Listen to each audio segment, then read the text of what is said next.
Bom dia, ouvintes da Rádio Desk. Estamos aqui para mais um programa Educação Sexual em Debate, que nesse ano está comemorando seu 10º aniversário.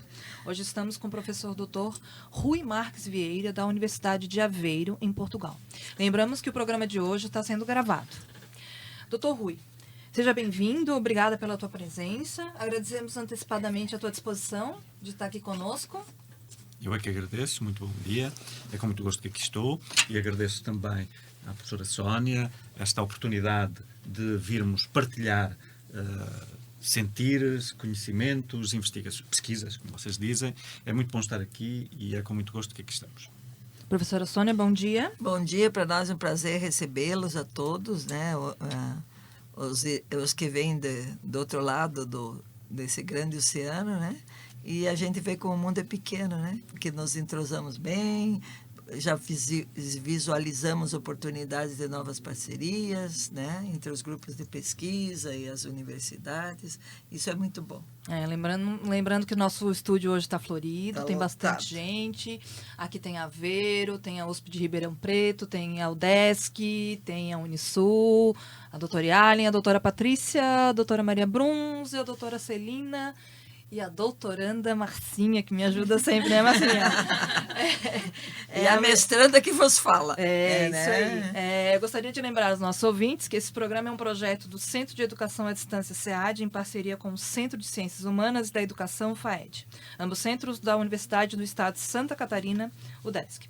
E também que essa ação pertence ao programa de extensão, formação de educadores e educação sexual, interface com as tecnologias, etapa 10. Caso você tenha alguma dúvida, sugestão ou pergunta, é só enviar um e-mail para edusexemdebate@gmail.com ou para o nosso WhatsApp, código de área 48 99600 2242, ou uma mensagem na nossa fanpage do Facebook, Programa Educação Sexual em Debate.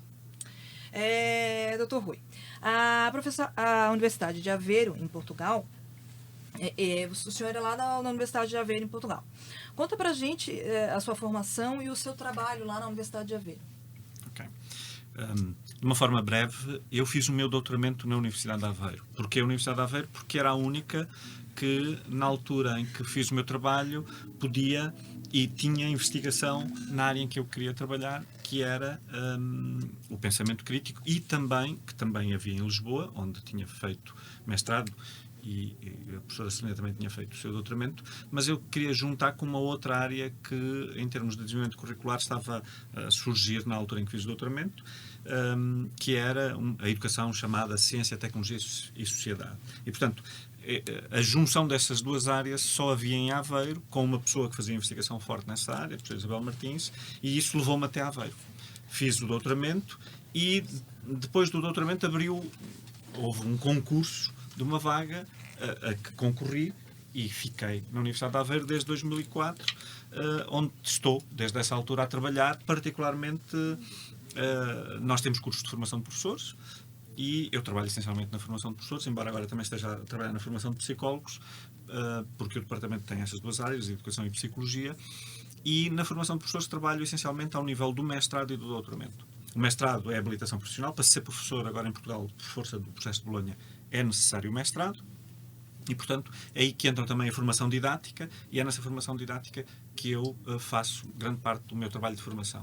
E de investigação também, porque muito do trabalho que eu faço nos mestrados é focado na investigação que vamos desenvolvendo e onde também queremos implementar um conjunto de estratégias, de recursos nessa formação inicial de professores. E depois também trabalhamos nos doutoramentos, muitos deles envolvendo professores do Brasil, que para nós é muito bom, nomeadamente doutoramento em educação, nos vários ramos que temos, e aí trabalho particularmente numa disciplina agora chamada Unidade Curricular, que é Metodologias de Investigação em Educação. Eu só queria fazer um pequeno à parte, que para nós é grande. Nós temos o privilégio da UDESC de ter o Dr. Rui e seus colegas, né, do departamento, nos auxiliando e recebendo com muita competência e profissionalismo já duas participantes do grupo do SEX. A primeira, na época, a doutoranda hoje doutora Yalen, da Unisul, né, que também está aqui conosco, e que fez seu estágio doutoral, que nós aqui no Brasil apelidamos de sanduíche, e que ficou lá e através dela aprofundou-se nossas parcerias e trocas, e hoje temos a doutoranda Mônica Wendhausen, né, que é do grupo do SEX também, que está lá nesse momento, passando o ano sob a supervisão do Dr. Rui. Então, a gente agradece, sabe que a porta está aberta, e essa grande plateia aqui, que certamente é 1 ou 2 ou 3 olhinhos, pares de olhos estão vibrando e interessados, porque tem essa perspectiva de... Nós é que agradecemos. Né? E a gente Sónia, agradece. porque acredite que para nós é muito importante lidar com a diversidade, porque aprendemos sempre todos. E, portanto, é um privilégio ter tido a doutora Yalen e agora estar a Mónica e o marido dela, porque também está trabalhando no seu pós-doc comigo, e outras pessoas de outras universidades e regiões do Brasil e de outros países, porque temos também neste momento muita procura dos países de língua oficial portuguesa de África, Né? e essa diversidade é muito, muito importante. Para além de Espanha, nós temos uma procura muito grande agora também de Espanha, e esse intercâmbio com a Espanha também tem sido muito, muito rico para todos nós. Obrigada. Doutor Rui, eu vou lhe propor um desafio agora, uma pergunta. O que é o pensamento crítico em educação? É uma pergunta cuja resposta não cabe num programa de rádio, uma resposta completa. De qualquer forma, diria que o pensamento crítico tem sido definido por várias escolas e tem várias tradições. Obviamente, o pensamento crítico, se quisermos recuar, vem da antiguidade grega e desde Sócrates. E começa o questionamento socrático, não é nada mais, nada menos do que uma forma de estimular o pensamento crítico dos discípulos na altura do próprio Sócrates. Mas, ele, como movimento, ele constituiu-se muito e ganhou uma grande força e uma grande amplitude nos anos 80. Foi crescendo, paulatinamente, especialmente nos Estados Unidos e em Inglaterra, mas alargou-se a outros países, como Portugal e também França, no caso europeu, teve uma grande repercussão, e foi crescendo paulatinamente. Com as tecnologias, já que falamos tanto em tecnologias atualmente, teve um novo crescimento e uma nova atenção, porque muitas das empresas, das grandes multinacionais da área das tecnologias, voltaram a chamar a atenção, voltaram a exigir, voltaram a solicitar, voltaram a querer pessoas com capacidade de pensamento crítico, criativo, com os vários tipos de pensamento que hoje se estudam, quer na área da filosofia, quer na área da psicologia, quer na área da educação, e esse boom trouxe um aumento grande do interesse pelo pensamento crítico nos últimos 5, 6 anos. Por exemplo, em Espanha, que não havia quase investigação nenhuma sobre pensamento crítico, houve um crescimento enorme de várias universidades, algumas delas em colaboração connosco, com Aveiro, que levou a uma proliferação pelos países da América do Sul. Neste momento temos a Colômbia a fazer muita investigação. Aliás, abro aqui um espaço para dizer que o próximo seminário do pensamento crítico em educação é na Colômbia, em Caldas, com um conjunto de universidades que se associaram para fazer o terceiro seminário que se iniciou em Aveiro em 2013 e que se tem feito desde aí de 2 em 2 anos, fez-se em 2015 e agora o próximo em 2017, em outubro, é lá, e vai congregar todos os sul-americanos, nomeadamente colombianos, mexicanos e brasileiros, alguns que vão estar, entre outros países, chilenos, etc., que se interessam por esta área e que mostram muita da vitalidade deste grande movimento do pensamento crítico, que se pretende, obviamente, alargar o mais possível, porque é hoje, como sabemos, uma necessidade urgente nas sociedades globais e globalizantes que temos e que vivemos, e nomeadamente para dar projetos de vida a grande parte dos nossos jovens que precisam de saber o que é importante na sua vida e para onde é que podemos e devemos ir como um todo coletivo. Professor, que etapas e teóricos eles fundamentam o pensamento crítico? Vamos lá ver. O pensamento crítico, nós usamos muito o trabalho de um filósofo norte-americano, Ennis, que o descreve como um pensamento sensato, reflexivo, focado naquilo que se deve acreditar ou fazer. E para ele, o pensamento crítico envolve, essencialmente, duas grandes dimensões. Uma mais afetiva, a que ele chamou de disposições, e outra mais cognitiva, a que ele chamou capacidades. E ele tem uma lista das disposições a desenvolver e tem uma lista longa, muito longa, de capacidades que organizou em grupos, em áreas, a promover. E é uma boa orientação porque ele fez toda uma compilação da investigação que foi feita até os anos 80 nas várias áreas e nos vários campos e com as várias tradições, nomeadamente a psicologia. E esse trabalho tem sido por nós um referencial muito importante. Não é o único que nós usamos, mas é um dos mais importantes que nós usamos, a par de outros, naturalmente, para orientar a intervenção e a ação didática. Ora, temos aqui, no âmbito do pensamento crítico, algumas abordagens diferentes. O que é que nós chamamos de abordagens? Nós escrevemos sobre isso. São a forma como o pensamento crítico pode ser integrado na escola. E há essencialmente três. Há aqueles que consideram que o pensamento crítico deve ter um espaço próprio, uma disciplina, um espaço só para promover o pensamento crítico, independentemente das disciplinas da matemática, das ciências, da língua, etc., das artes. Esta é uma abordagem. Há os que defendem, onde nós estamos, que isto deve ser feito em todas as disciplinas. Ou seja, a par do desenvolvimento de conhecimentos, devemos desenvolver outras competências como as capacidades de pensamento crítico.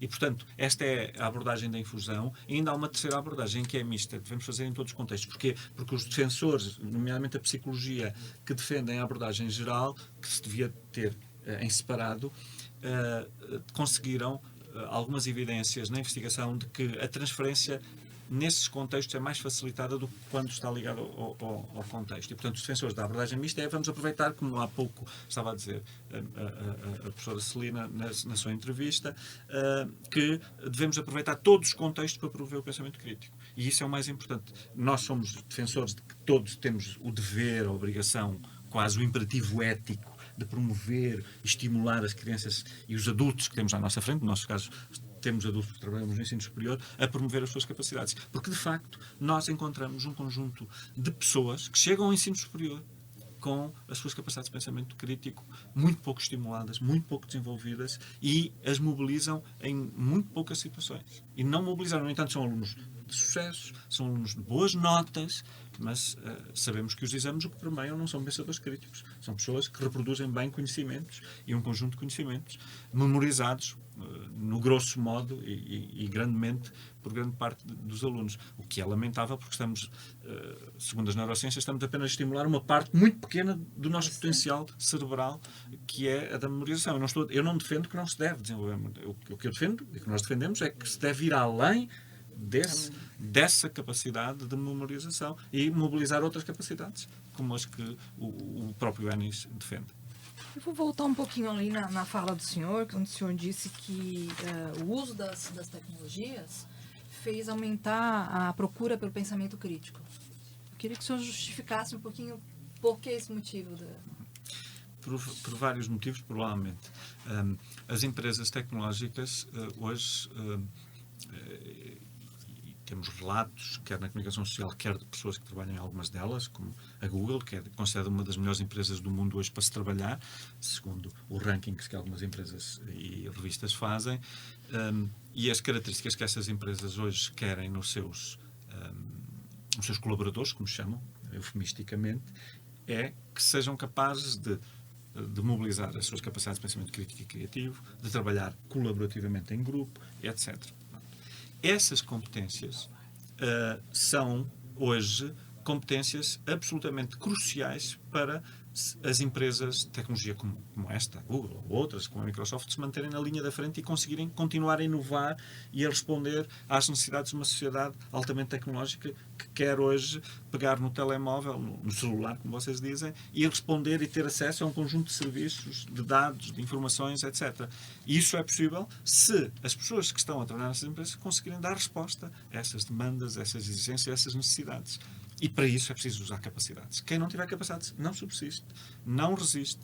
As empresas não querem essas pessoas. Até porque algumas dessas empresas que referi traçam objetivos. E quem não atinge os objetivos sai fora. E, portanto, é altamente competitivo e as pessoas só atingem objetivos se souberem aquilo que se espera delas e, claramente, para entrar nessas empresas, passam por um processo seletivo, como vocês chamam aqui no Brasil, altamente exigente. E esse processo seletivo, nós sabemos muito dele, é colocar as pessoas perante situações diversificadas, por exemplo, de tomada de decisão. E a tomada de decisão parece algo simples, não é? É algo que envolve um conjunto de capacidades que são complexas, que podem ser trabalhadas em contextos de escola, formais, mas em contextos também do dia-a-dia, nas mais variadas situações. Nós podemos questionar, mas porquê é que tomaste essa decisão e não aquela? O que é que te levou a tomar esta decisão? Etc. E a mesma coisa na educação sexual, porque a professora Sónia trabalha nesta questão há muitos anos, sabe que muitas das decisões das pessoas são pouco pensadas nas questões, nomeadamente de saúde pública, ligadas à sexualidade. E esse facto leva a que, por exemplo, no nosso país, a AIDS, como vocês dizem, a SIDA, como nós dizemos, não tenha vindo a diminuir como era expectável que diminuísse. Porquê? Porque temos um problema variado de escolhas, de tomada de decisões. Muitas delas são denominadas inconscientes, nós chamamos muito pouco pensadas, muito pouco refletidas, com pouca justificação para as decisões que são tomadas, pondo em risco a saúde pública de todos, não é só a das próprias pessoas. Professor, como é que a gente desenvolve, promove o pensamento crítico dos nossos alunos? Bem, essa tem sido a pergunta que nós temos feito ao longo dos últimos 25, 30 anos que temos feito a investigação. Como é que nós podemos, em diferentes contextos, porque não há receitas, mas nós temos, obviamente, produzido investigação que nos permita seguir e ter orientações. E a investigação tem-se centrado, como nós temos vindo a enfatizar, em várias dimensões. Uma delas é que estratégias podemos usar e como é que podemos usar as estratégias, porque o nosso esforço tem sido, e temos uma investigação há muito pouco tempo que publicamos em língua inglesa, num livro sobre pensamento crítico em língua inglesa, que nos foi solicitada a colaboração com um capítulo, que é as estratégias por si só, o debate, os organizadores gráficos, o questionamento, não promovem capacidades. Por si só, só porque eu estou a utilizar o debate, não significa que os alunos vão ficar melhores pensadores críticos. Então, o que é que faz a diferença? É, se eu no debate, por exemplo, colocar questões que apelem explicitamente a capacidades de pensamento crítico, por exemplo, de argumentação. Qual é a tua posição? Porquê é que defendes essa posição? O que é que seria um exemplo que ilustra a tua posição? Etc. Estamos a falar de capacidades que, por exemplo, o Ennis considera que são capacidades de clarificação elementar, ou seja, são capacidades, vou dizer uma linguagem mais ligeira, são capacidades básicas que qualquer cidadão devia ter, mas que, como por exemplo resumir, mas que a maior parte das pessoas não é capaz. No ensino superior, quando se pede a alguém para resumir, as pessoas tiram trechos do texto. Isso não é resumir. E, portanto, é uma capacidade elementar de pensamento, mas que é altamente exigente, tem que ser praticada, tem que ser desenvolvida em diferentes contextos para começar a ser bem mobilizada. E nós sabemos o quanto os nossos mestrandos e doutorandos têm muita dificuldade, e nós às vezes, em usar essa capacidade básica, repito, básica, entre outras, que ajudam na clarificação. Portanto, esta é uma dimensão, a das estratégias. Outra dimensão é a que nós temos vindo a trabalhar, é a dos recursos, que é desenvolver um conjunto de recursos, alguns tecnológicos, que ajudem os professores a mobilizar, a apelar ao uso de capacidades nos seus alunos. E temos, por exemplo, um software que desenvolvemos a propósito de matemática que a ONU, durante uma década, deu destaque, que é a Educação para o Desenvolvimento Sustentável. Nós desenvolvemos, por exemplo, um software, em uma equipa de várias pessoas, e com várias atividades a apelar a capacidades neste contexto do desenvolvimento sustentável de atividades, desde separação de lixos até às questões ligadas aos usos e derivações que o petróleo, por exemplo, tem, e a madeira tem, hoje na economia global, e para que é que são usadas e as implicações que têm na vida das pessoas. E, portanto, todo esse conjunto de atividades que desenvolvemos e que foi premiado quer em Portugal, quer em termos internacionais, esse software, porque foi pensado exatamente para mobilizar algumas capacidades de pensamento crítico nesse contexto. Aí só queria dar uma cutucada e perguntar, eu pensei agora, quando a gente faz uma planificação com essa segurança de ter esse norte teórico que é profundo e que tem que ser o eixo firme de quase todas as atividades, sem perder o pé, senão a coisa não vai. Como é séria a questão, por exemplo, que no Brasil nós temos, do uso de quem faz o livro didático. Uhum. né, que também tem um feudo, vamos chamar assim, e quem, por exemplo, o senhor colocou do software premiado, e quando um grupo não chega a nível ainda de produção, ele tem que ser muito incisivo na seleção do que usa, né? Do livro, de tudo mais, e que esse espaço até um grupo ter maturidade para poder, e recursos, a importância e como aumenta o trabalho do planejador, é quase que 24 horas daí, né, para você não se desviar, não desviar o teu projeto e ser consistente para poder, inclusive, depois apresentar resultados, né, fidedignos e tal. Como não é à toa de que se o pensamento crítico fosse a cerejinha do bolo do capitalismo, vamos dizer, né? Seria mais fácil, né? E é uma coisa que eu fiquei pensando só bem rapidinho, as grandes corporações tecnológicas, elas querem hoje a criatividade, isso é uma posição minha, não pelo bem da humanidade, elas querem pelo bem dos seus bolsos e da possibilidade. Também. Claro que elas não conseguem bloquear, quer dizer, se eu trabalho a criatividade, depois eu posso ser o empregado do Google, né, o colaborador, enfim, na hora de dividir os lucros não tem colaborador, mas ao mesmo tempo eles não podem engessar que o aluno que foi trabalhado para ter pensamento crítico seja seu colaborador, mas também seja alguém numa ONG, ou tenha tomado outros caminhos, ou mesmo ali dentro faça a diferença para, como diz, comer o mingau quente pelas bordas e fazer coisas necessárias para o bem coletivo, enquanto o princípio dele ético não brigar tanto com algumas coisas que ele tem que fazer, que ele desista daquele emprego e vá servir em outro lugar. Mas como é um trabalho imenso e que tem que perseverar, porque senão a gente desanima. Está a chamar a atenção de uma dimensão que para nós é muito importante, que é a dimensão afetiva. Para os ouvintes que nos estão a ouvir, o pensamento crítico envolve várias dimensões, há pouco referi duas, e insistimos nisto.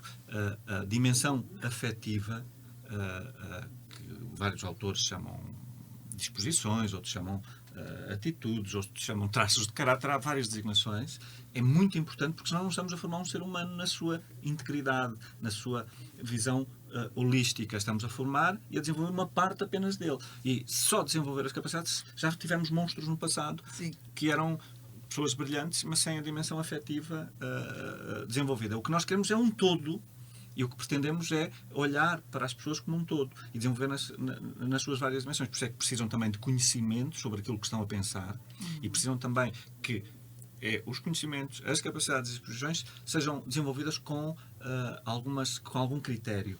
Critérios de qualidade, com normas que conduzam à qualidade desse pensamento. E, portanto, estas 4 dimensões é que dão o pensamento crítico. E chamar a atenção que disse outro aspecto que para nós é muito importante e é um alvo da nossa investigação, que é, por exemplo, nós chamamos os manuais escolares, que são os livros didáticos que são adotados em Portugal, que é um grande negócio, é preciso dizê-lo. É um grande negócio. No Brasil deve ser ainda maior, porque estamos a falar de muito mais gente.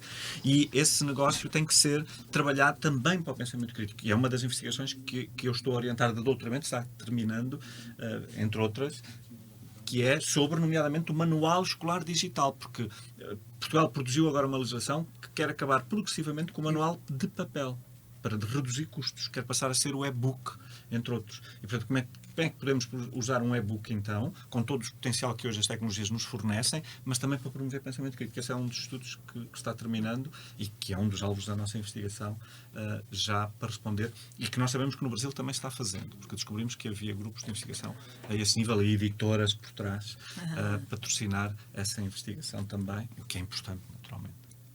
Para quem está sintonizando agora na Rádio Desk, estamos com o programa Educação Sexual em Debate. O convidado do programa de hoje é o professor Dr. Rui Marques Vieira, que está conversando conosco sobre seu trabalho na Universidade de Aveiro, em Portugal. Relembramos também que o programa hoje está sendo gravado. Professor, você fez uma pesquisa grande sobre sexualidade no teu mestrado. Fala um pouquinho sobre a tua pesquisa e os resultados dela. Esse foi dos primeiros estudos que fiz.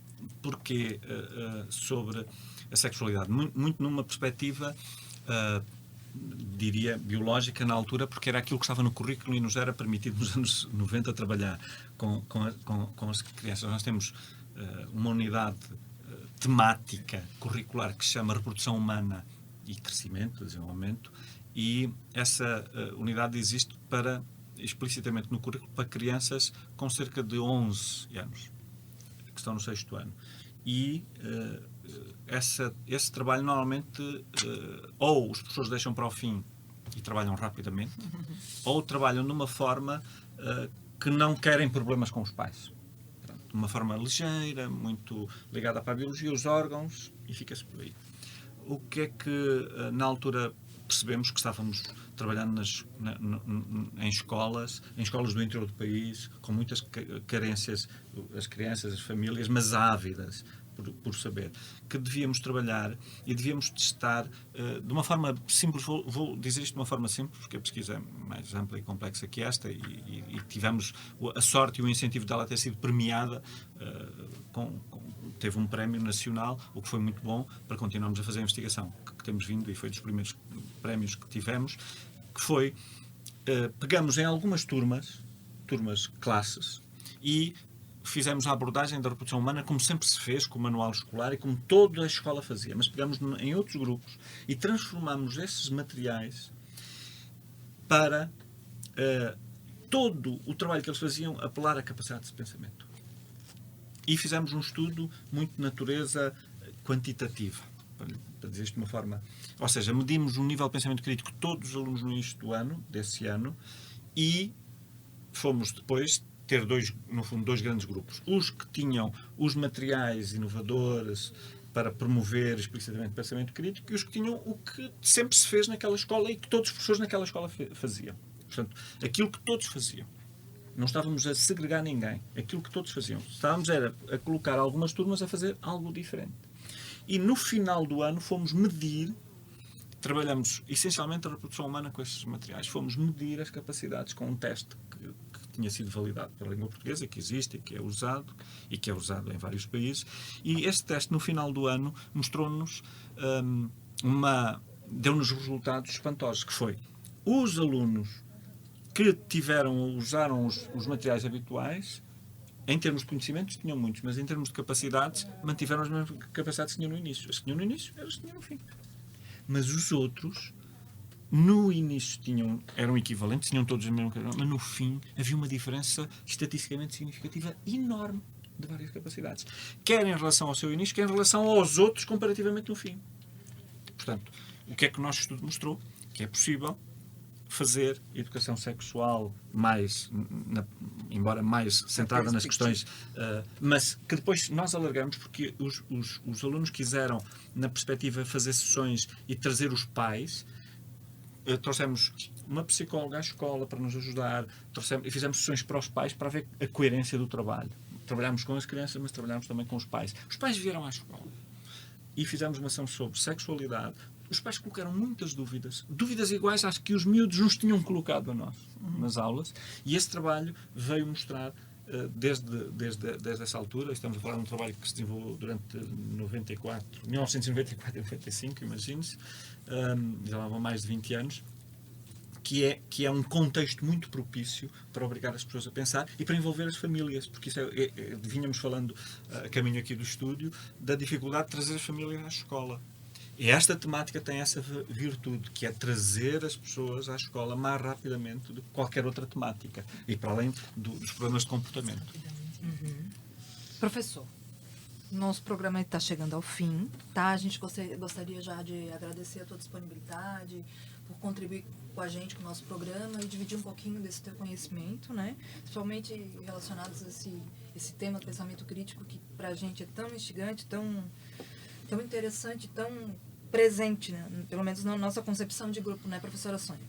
E pedir para que você faça as considerações finais e passe seus contatos também lá do site da Universidade de Aveiro. Nós temos vários sites onde temos esse trabalho. Temos um blog profissional e temos depois também uma rede de pensamento crítico que se chama mesmo assim Rede de Pensamento Crítico. Escrever no Google Rede de Pensamento Crítico, já estamos a falar, parece logo a rede, que está sediada na Universidade, onde está muito da investigação que temos produzido. Por exemplo, uma mestranda mestre agora, fez um trabalho sobre toda a investigação feita sobre pensamento crítico nos últimos 10 anos em Portugal e disponibilizou todos os materiais, todas as estratégias neste site, estão lá por ano de escolaridade destes estudos. Portanto, ela fez uma revisão integrativa que está lá disponível. Devo dizer que também, já agora, uma sugestão, para além das que a minha colega e esposa deixou aqui também, se o programa dela for primeiro para o ar que este, que é, nós publicamos pela primeira vez, não sei se sabem, nós pertencemos todos, sabem com certeza, a uma organização que se chama Organização dos Estados Ibero-Americanos, onde está Portugal, Espanha e todos os países da América Latina. E metade dos falantes são portugueses, porque são brasileiros e portugueses. E a outra metade são espanhóis. Acontece que a sede desta organização é em Madrid e a língua oficial praticamente é o espanhol. Mas neste momento, por coincidência e por ironia dos destinos, o presidente é brasileiro. O Sr. Paulo Spiller, que foi ministro e teve várias funções no Brasil. Ele agora é o secretário-geral da OEI. E o que é que ele trouxe de novo? A disponibilidade de se publicar os livros na área da educação em português. E o nosso livro foi o primeiro em língua portuguesa a ser publicado. Portanto, está no site da OEI livre, um livro sobre pensamento crítico com propostas de atividades para a comunidade ibero-americana, que foi publicado e que encontram na rede da OEI.es, de Espanha, porque é onde ele está sediado mais uma vez, e é o primeiro, e foi graças a um secretário-geral que trouxe a língua portuguesa de volta para esta organização, que do meu ponto de vista, o futuro que nos deve unir, porque nós temos mais semelhanças, os ibero-americanos, do que com outras culturas, e nós devemos afirmar a nossa identidade cultural por aí. Eu penso que é um bom espaço para isso e temos agora uma das pessoas que está caminhando nesse sentido. A par disso, devo dizer que nós também estamos hoje aproveitando um conjunto de acontecimentos, de sites, de séries, de filmes, para discutir e para mobilizar o pensamento crítico a propósito de questões variadas, sociais, económicas, culturais, porque o pensamento crítico só faz sentido nas sociedades verdadeiramente democráticas, onde todos têm deveres e direitos, mas têm igualdade de oportunidades para ter uma vida melhor. E nesse sentido, o pensamento crítico pode ser uma ajuda, e é com certeza uma ajuda para uma vida melhor para todos, individualmente e coletivamente. E é isso que nós queremos para o nosso país também, obviamente, e com certeza no Brasil mais se justifica pelas razões que todos conhecemos. Professora, a gente te agradece muito. Muito mesmo, sem palavras, tá maravilhosa tua entrevista. Gostaria também de agradecer aos ouvintes e lembrar que o programa Educação Sexual em Debate será reprisado na próxima quarta-feira, às 23h30.